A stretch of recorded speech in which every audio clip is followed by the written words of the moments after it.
Study for PCS exam पर dear students आप सभी का एक बार फिर से स्वागत है। आज जो है ना हम लोग साइंस एंड टेक्नोलॉजी को एकदम विस्तार में समझेंगे कि साइंस एंड टेक्नोलॉजी से क्या क्या हम लोगों को पढ़ना है, कहाँ कहाँ से क्वेश्चन आता है। दोस्तों, अगर आप 70th बीपीएससी मेंस का प्रिपरेशन कर रहे हैं या फिर 71st का प्रिपरेशन कर रहे हैं, जीएस पेपर 2 जो है आपका, ये मोस्ट इंपॉर्टेंट पेपर है। समझ गए ना। और यहाँ पे मैक्सिमम स्टूडेंट्स अटकते भी हैं। ये जो जीएस पेपर 2 है डियर स्टूडेंट्स, इस पर आपको अच्छे से काम करना पड़ेगा। जीएस पेपर 2, जीएस पेपर 2 में ही जो है, जीएस पेपर 2 में ही एक टॉपिक है आपका science and technology first, second, और ये जो तीसरा पार्ट है दोस्तों, ये है साइंस एंड टेक का।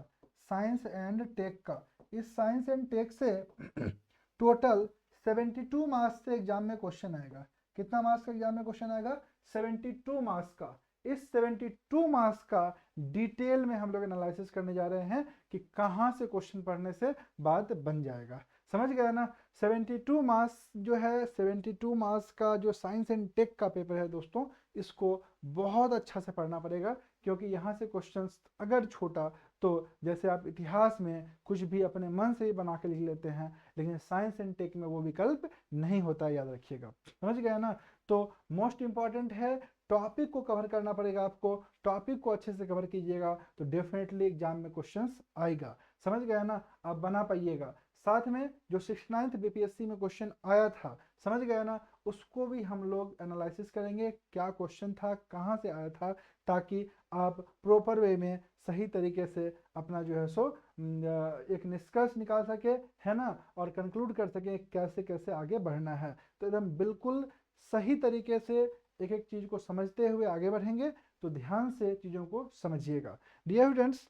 साइंस एंड टेक में सबसे पहले हम लोग देख लेते हैं कि क्वेश्चंस जो है कितना आता है, कितने कितने नंबर का आता है। 72 नंबर का आता है, तो आपको बता दिए, है ना। ये आपका जीएस पेपर 2, जीएस पेपर 2 जो कि आपका 300 मार्क्स का आएगा, 300 मार्क्स का आएगा, है ना, मार्क्स का आएगा। 3 घंटे का समय रहेगा। इसमें आपका 3 सेक्शन है। पहला तो आपका पॉलिटी का सेक्शन है ना, पॉलिटी का सेक्शन है दोस्तों। तो पॉलिटी आपको पता ही है कि 114 जो है टोटल जो है मार्क्स का पूछता है, 114 मार्क्स का पूछता है ना। दूसरा आपका जो सेक्शन है वो है आपका geography, Indian geography plus economics वाला सेक्शन, है ना। ये भी 114 मार्क्स का पूछता है। और तीसरा जो सेक्शन है वो सेक्शन है आपका किस चीज़ का? साइंस एंड टेक का। साइंस एंड टेक का। तो ये आपका टोटल 72 मार्क्स का क्वेश्चन पूछता है, 72 मार्क्स का। ये 72 मार्क्स का डिस्ट्रीब्यूशन क्या है, इसको सबसे पहले हम लोग देखने जा रहे हैं दोस्तों। 72 मार्क्स को दो टर्म में बांट दीजिए, सेक्शन ए और सेक्शन बी। ये दो पार्ट में बटा हुआ है, समझ गया ना, सेक्शन ए और सेक्शन बी। ठीक है, सेक्शन ए और सेक्शन बी। सेक्शन ए में अगर हम लोग बात करें तो सेक्शन ए जो है ये आपका टोटल 5 क्वेश्चन यहाँ से पूछता है। कितना क्वेश्चन पूछता है? 5 क्वेश्चन। क्वेश्चन नंबर 1, 2, 3, 4 और 5। ये 5 क्वेश्चन का डिस्ट्रीब्यूशन क्या है, तो याद रखिएगा, पहला क्वेश्चन 8 मार्क्स का रहेगा, ये 8 मार्क्स का रहेगा। उसके अलावा 7 7 7 7, यानी 7 चौके 28 और 8 36 मार्क्स। सेक्शन ए से 36 मार्क्स का क्वेश्चन पूछा जाएगा। समझ गए ना। सेक्शन बी में जब आप आइएगा तो सेक्शन बी भी दो पार्ट में बटा हुआ है। यहाँ से एक क्वेश्चन यहाँ पर रहेगा और एक क्वेश्चन यहाँ पर रहेगा, यानी कि यहाँ से दो में एक क्वेश्चन आपको करना रहेगा। दोनों 36-36 मार्क्स का है, समझ गए ना, दोनों 36-36 मार्क्स का है। तो यहाँ पर एक अच्छा बात यह है कि यहाँ पे अपने पास विकल्प रहेगा, है ना। 36 मार्क्स का टोटल, 36 प्लस 36 मिला के हो गया आपका 72 मार्क्स। समझ गए। तो सेक्शन ए में जो 5 क्वेश्चन है, ध्यान से समझिएगा चीजों को, ये जो 5 क्वेश्चन है यहाँ पे छोड़ने का ऑप्शन नहीं है। पांचों का पांचों आपको अनिवार्य है बनाना होगा। यानी कि टॉपिक अगर कवर नहीं रहेगा, डेफिनेटली सब अलग अलग टॉपिक से रहेगा, तो टॉपिक आपका कवर नहीं है, तैयार नहीं है, तो क्वेश्चन पक्का यहाँ से छूटने का चांस बनेगा। समझ गया ना। तो बहुत ज़्यादा इंपॉर्टेंट हो जाता है, जो कि अनिवार्य है। और सेक्शन 2 जो है आपका यहाँ पे ऑप्शनल है, दो में से एक लिखना है, तो यहाँ पे क्वेश्चन को पकड़ाने का भी चांस ज़्यादा रहता है। डियर स्टूडेंट्स, 36 मार्क्स का रहता है ना, 2-3 पार्ट में क्वेश्चन बटा हुआ रहता है।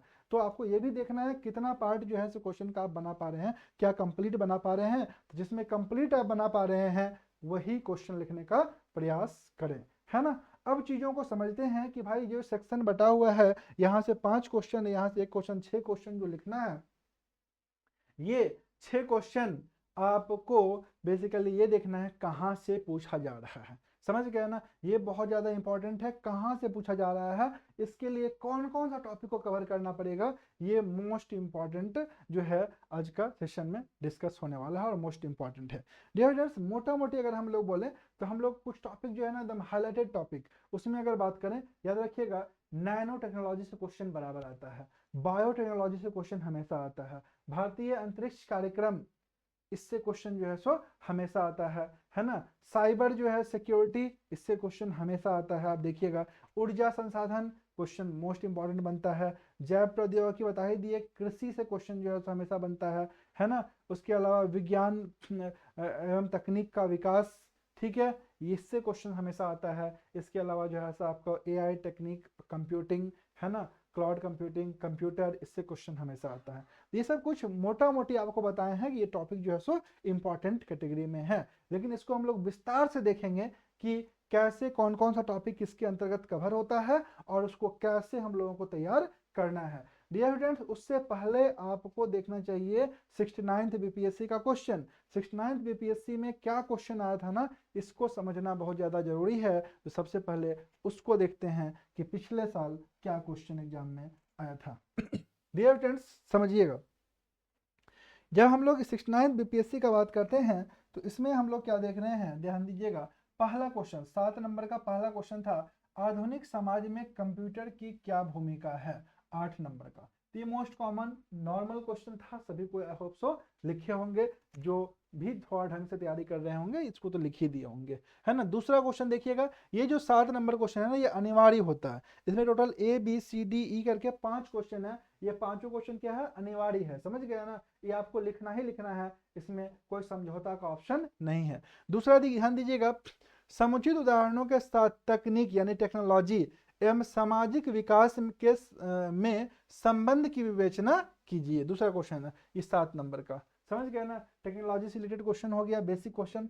तीसरा क्वेश्चन देखिए, बिहार के संदर्भ में पूछा है, तो बिहार के जो भी चीज आप पढ़िएगा अगर वो बिहार से रिलेट हो रहा है तो ये मोस्ट इंपॉर्टेंट है, आपको उसको देखना ही है, बिहार के संदर्भ में जो है सो आपको कोशिश करना है, बिहार का संदर्भ में कोशिश करना है आपको लिखने का, समझ गए। बिहार में औद्योगिक विकास में विज्ञान एवं प्रौद्योगिकी की भूमिका का वर्णन करें, समझ रहे हैं, बिहार का औद्योगिक विकास में जो है साइंस एंड टेक्नोलॉजी का क्या जो है सो भूमिका रहा है उस पर आपको लिखना है। तो ध्यान दीजिएगा, बिहार के संदर्भ में आपको हमेशा फोकस करके चलना है, अगर आज से तैयारी कर रहे हैं तो जो भी चीज़ आप पढ़िएगा देखिएगा क्या ये बिहार से भी लिंक हो रहा है कि नहीं हो रहा है। आगे देखिए, कोरोना महामारी के समय नई तकनीक ने हम लोगों की किस प्रकार सहायता की, इसकी विवेचना कीजिए। तो कोरोना देखिए, कोरोना से रिलेटेड क्वेश्चन तो हमेशा आएगा, अगला 2-3 साल क्वेश्चन आते रहेगा, एक न एक क्वेश्चन मिलेगा, तो याद रखिएगा कोरोना इस बार के लिए भी इम्पोर्टेंट है ना। तो ये कॉमन क्वेश्चन था, जो भी एग्जाम में बैठे होंगे वो जरूर से इसको प्रिपरेशन करे गए होंगे। तो अभी तक हम लोग देख पा रहे हैं सारा क्वेश्चन जो है सो कॉमन है, बहुत ज़्यादा हार्ड क्वेश्चन कैटेगरी में नहीं है।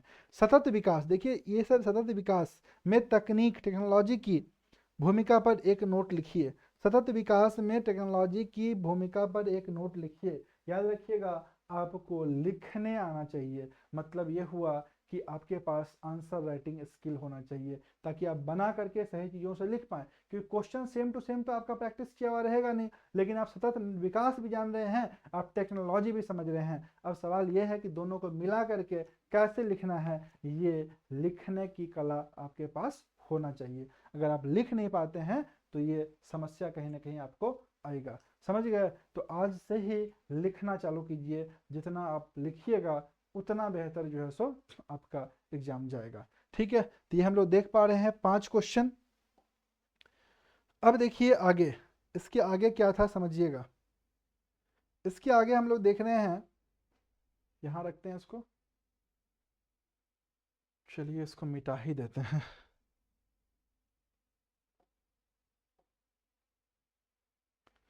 अब हम लोग देखते हैं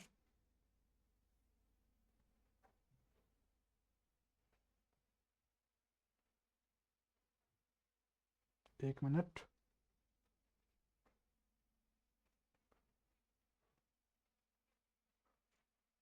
हाँ जी, अब देखिए आगे 36 नंबर का क्या क्वेश्चन था। ये था आपका 5 क्वेश्चन था, जिसमें 4 क्वेश्चन 7 नंबर का था, 7 चौके 28, एक क्वेश्चन 8 नंबर था, 28 8 36। सारा का सारा क्या था, अनिवार्य था, क्वेश्चन छोड़ने का ऑप्शन यहाँ पर नहीं है। समझ गए। अब देखिए 2 क्वेश्चन आपके पास जो है सो और है। 2 क्वेश्चन में से आपको क्या करना है, कोई एक को लिखना है। 2 में से क्या करना है, एक को लिखना है। पहला देखिए 8 का पहला नंबर, तकनीकी का दुरुपयोग एवं इसका गलत प्रयोग पर्यावरण के प्रदूषण की तरफ से ले जाता है एवं जलवायु परिवर्तन का कारण बनता है। समझ गए। तकनीक का दुरुपयोग के बारे में बोलना बताना है आपको, किसके, पर्यावरण प्रदूषण के संदर्भ में। समझ गए ना। और साथ में जलवायु परिवर्तन के कारण को भी लिंक करना है, जलवायु परिवर्तन को भी लिंक करना है। आगे बोल रहा है उचित उदाहरण की सहायता से विवेचना कीजिए, है ना। डिटेलिंग करना है, कैसे, उचित उदाहरण दे करके किस प्रकार भारत के पर्यावरण के लिए तकनीकी का दुरुपयोग एक अभिशाप बन गया है। समझ गए। 36 नंबर का क्वेश्चन आपका ये है। दूसरा देखिए, हम लोगों के जीवन में क्रांतिकारी परिवर्तन लाने में नैनो टेक्नोलॉजी, ध्यान दीजिए, या तो नैनो टेक्नोलॉजी या तो बायोटेक्नोलॉजी, ऐसा क्वेश्चन आपको मिलेगा, है ना, के पास असीम संभावनाएं हैं। मानव स्वरूप के संदर्भ में नैनो टेक्नोलॉजी के उभरते प्रयोगों की विवेचना कीजिए। तो दोनों में अगर बात करें तो ये थोड़ा सा जो है अच्छा क्वेश्चन है, जिसको आप आसानी से लिख सकते हैं, है ना। इसके कंपेरिजन में ये ज़्यादा बढ़िया है। समझ गए ना। तो दोनों ही टॉपिक आपका पढ़ा हुआ होगा डेफिनेटली, क्योंकि दोनों मोस्ट इंपॉर्टेंट कैटेगरी का क्वेश्चन है। समझ गए। तो ये देखिए आप क्वेश्चन इस टाइप का पूछा है। अब इसके लिए आपको कैसे क्या तैयार करना होगा, चीज़ों को थोड़ा सा और डिटेल में समझते हैं। डियर स्टूडेंट्स, इस टाइप के क्वेश्चन को अगर आप बनाना चाहते हैं एग्जाम में, तो आपको करना क्या होगा समझिएगा, है ना। आपको करना क्या होगा, आपको कुछ स्पेशल टॉपिक, कुछ मोस्ट इंपॉर्टेंट टॉपिक, उस पर विशेष काम करना होगा। फॉर एग्जाम्पल ध्यान दीजिएगा, पहला टॉपिक है एनर्जी एंड न्यूक्लियर एनर्जी। समझ गए ना। जो एनर्जी है and nuclear energy,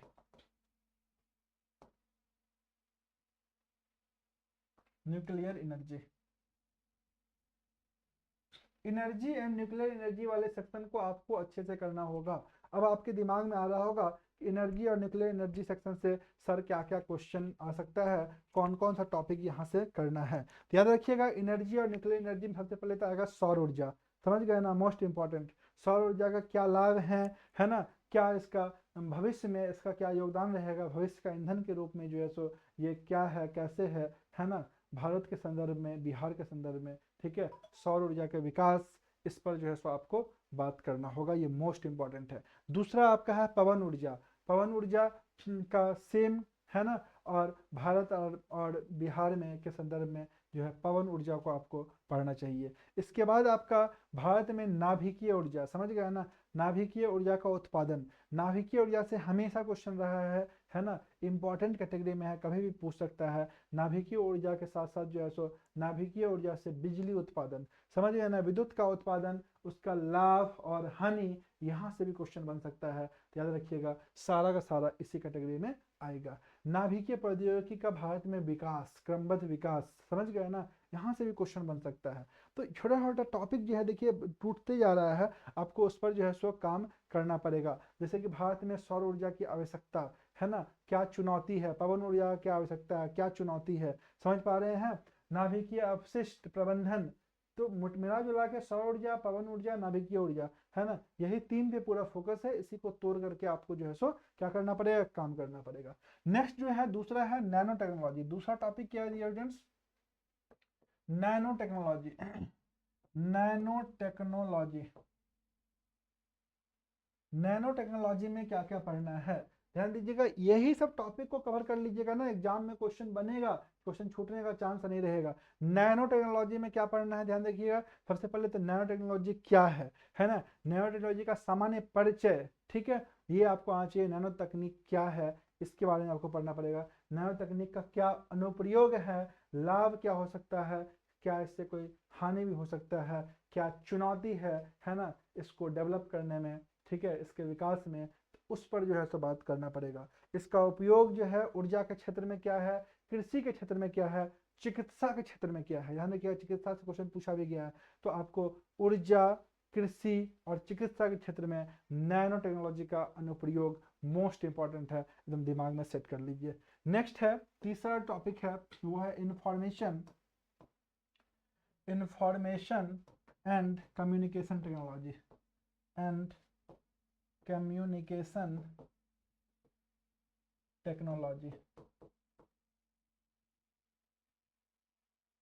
information and communication technology, information and communication technology के बारे में अगर हम लोग दोस्तों बात करें तो बहुत सारा टॉपिक यहाँ पर मोस्ट इंपॉर्टेंट हाईलाइटेड टॉपिक सामने आ रहा है, समझ गए ना। जिसमें पहला तो आप ले लीजिए 5G टेक्नोलॉजी, 5G तकनीक, 5G तकनीक का भारत में विकास है ना, इसका क्या चुनौती है, क्या समस्या आ रहा है, क्या फायदा होगा 5G टेक्नोलॉजी आने से, ये जो है मोस्ट इंपॉर्टेंट टॉपिक कैटेगरी में आता है, समझ गए। साथ में संचार एवं तकनीक का भारत में विकास है ना, बिहार के संदर्भ में भी आपको देखना होगा। साथ में आपको देखना पड़ेगा राष्ट्रीय कंप्यूटर मिशन, कंप्यूटिंग मिशन जो है उसका क्या महत्व रहा है, क्या चुनौती रहा है, उस पर आपको ध्यान देना पड़ेगा। साथ में डियर स्टूडेंट्स ध्यान रखिएगा internet of things, AI technology है ना, मोस्ट इंपॉर्टेंट है, अभी हाईलाइटेड है ना। और उससे भी ज़्यादा इंपॉर्टेंट है डीप फेक। डीप फेक आप सुने होंगे, अभी हाल ही में बहुत ज़्यादा चर्चा में रहा, इसका क्या दुष्परिणाम है ना, इसको कैसे कंट्रोल किया जा सकता है, क्या चुनौती रहा है, मोस्ट इंपॉर्टेंट है, समझ गए ना। साइबर अटैक और साइबर सुरक्षा है ना, डिजिटल अरेस्ट अब अभी बहुत ज़्यादा चर्चा में रहा है, उससे क्वेश्चन जो है सो बन सकता है, समझ गए। तो कम्युनिकेशन टेक्नोलॉजी से 3D प्रिंटिंग हो गया आपका, 3D प्रिंटिंग और उसका भविष्य, इससे क्वेश्चन बन सकता है आपका। ऑप्टिकल फाइबर से पहले भी क्वेश्चन पूछा जा चुका है, समझ गए। ये जो है आपका एज कंप्यूटिंग और क्लाउड कंप्यूटिंग, ये सब जो है आपका इससे क्वेश्चन हमेशा से बनते आ रहा है, इम्पॉर्टेंट है। तो ये सारा का सारा आपको इंफॉर्मेशन एंड कम्युनिकेशन टेक्नोलॉजी के अंतर्गत पढ़ना होगा। उसके अलावा दोस्तों बायोटेक्नोलॉजी से क्वेश्चन जो है, बायो टेक्नोलॉजी से आपका क्वेश्चन बन सकता है। बायोटेक्नोलॉजी मोस्ट इंपॉर्टेंट रोल हो सकता है ना। जैसे कि विभिन्न जनन तकनीक जो है ना, उसमें बायोटेक्नोलॉजी का अनुप्रयोग, बायोटेक्नोलॉजी का सामान्य परिचय क्या है, इससे क्वेश्चन बन सकता है। कृषि और किसान के लिए बायोटेक्नोलॉजी किस प्रकार लाभप्रद है, क्या चुनौतियां रही है ना, इससे क्वेश्चन बन सकता है। चिकित्सा और स्वास्थ्य के क्षेत्र में जो है सो यहाँ से क्वेश्चन बन सकता है, रोजगार के क्षेत्र में बन सकता है, पर्यावरण के क्षेत्र में बन सकता है, समझ रहे हैं। स्टेम सेल रिलेट कर सकता है इससे, क्लोनिंग पूछ सकता है। ये सारा का सारा बायोटेक्नोलॉजी के अंतर्गत दोस्तों टॉपिक बनेगा, समझ गए। तो अभी तक हम लोग देखे 4 topic most important, energy, nuclear energy, nano technology आपको बता दिए, इंफॉर्मेशन कम्युनिकेशन टेक्नोलॉजी बता दिए, बायोटेक्नोलॉजी बता दिए। अभी भी 2 टॉपिक और बचा हुआ है। एक जो मोस्ट इंपॉर्टेंट है वो है space technology, space technology, space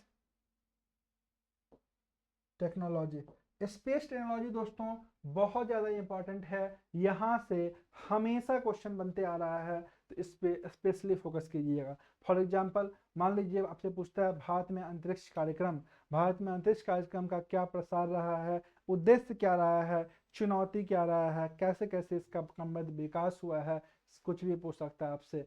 Chandrayaan के बारे में पूछ सकता है, चंद्रयान 1, चंद्रयान 2, चंद्रयान 3 है ना, चंद्रयान 4, कुछ के इसमें से किसी के बारे में भी आपसे पूछा जा सकता है दोस्तों। आदित्य L1 मिशन के बारे में आपसे पूछा जा सकता है, शुक्रयान के बारे में पूछ सकता है आपसे, भारतीय अंतरिक्ष तकनीक है ना, सुदूर संवेदी उपग्रह है ना, क्रायोजेनिक तकनीक, किसी के बारे में भी पूछ सकता है, याद रखिएगा इस सब के बारे में पहले भी पूछा जा चुका है। भारतीय अंतरिक्ष एजेंसी का तथा अंतरिक्ष एजेंसी का निजी क्षेत्र में प्रवेश है ना, निजी क्षेत्र का जो अंतरिक्ष कार्यक्रम में प्रवेश हुआ है, इसका क्या दुष्परिणाम हो सकता है, इसका क्या लाभ है, इससे रिलेटेड क्वेश्चन भी बन सकता है। तो ये सारा का सारा जो है सो मोस्ट इंपॉर्टेंट है। इसके अलावा अंतरिक्ष का कचरा जो है ना, ये जो है आपका, ये भी इंपॉर्टेंट रोल प्ले करता है, समझ गए। तो स्पेस टेक्नोलॉजी इसके अलावा एक लास्ट टॉपिक आप रख सकते हैं मिसलेनियस। मिसलेनियस मिसलेनियस टॉपिक में दोस्तों, मिसलेनियस टॉपिक में क्या क्या पढ़ना है? तो मिसलेनियस टॉपिक में अगर हम लोग बात करें तो ई कचरा, इलेक्ट्रॉनिक कचरा के रूप में जो है सो आप देख सकते हैं, ये भी इंपॉर्टेंट है। ई कचरा इससे पहले ये पूछा जा चुका है।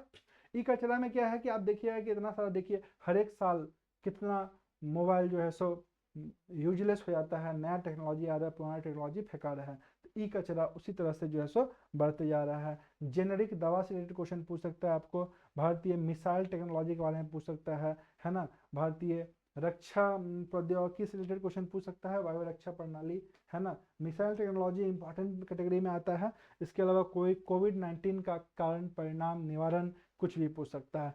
समझ गए? तो ये सब का सब क्या है, मोस्ट इंपॉर्टेंट सेक्शन है। टोटल 6 सेक्शन आपको अच्छे से कवर करना है अगर आप साइंस एंड टेक का टोटल 72 नंबर का क्वेश्चन जो है क्वेश्चन को कवर करना चाहते हैं। तो दोस्तों साइंस एंड टेक इम्पॉर्टेंट तो है ही, छोटा है, याद रखिएगा। इसमें दिस डाट आप लिख नहीं सकते हैं, तो तैयार करना होगा अच्छे से। समझ गए? साथ में जब क्लासेस आएगा यूट्यूब पर तो आपको डिटेल में एक एक चीज़ बताएंगे, तो चीज़ों को ध्यान से समझिए, अच्छे से समझिए, तैयारी करते रहिए। अब हम लोग नेक्स्ट सेशन में मिलेंगे कुछ नए टॉपिक के साथ। अगेन हम लोग जो है अलग अलग सेक्शन को सबसे पहले डिटेल्ड में आपको समझा देंगे, उसके बाद फिर टॉपिक को भी हम लोग डिस्कस करेंगे अच्छे से। तो चैनल पर नए हैं तो चैनल पर बने रहिए, लाइक कर दीजिए और अपने दोस्तों के साथ शेयर जरूर से कर दीजिएगा दोस्तों। Thank you all of you for watching this session. Dear students, all the best.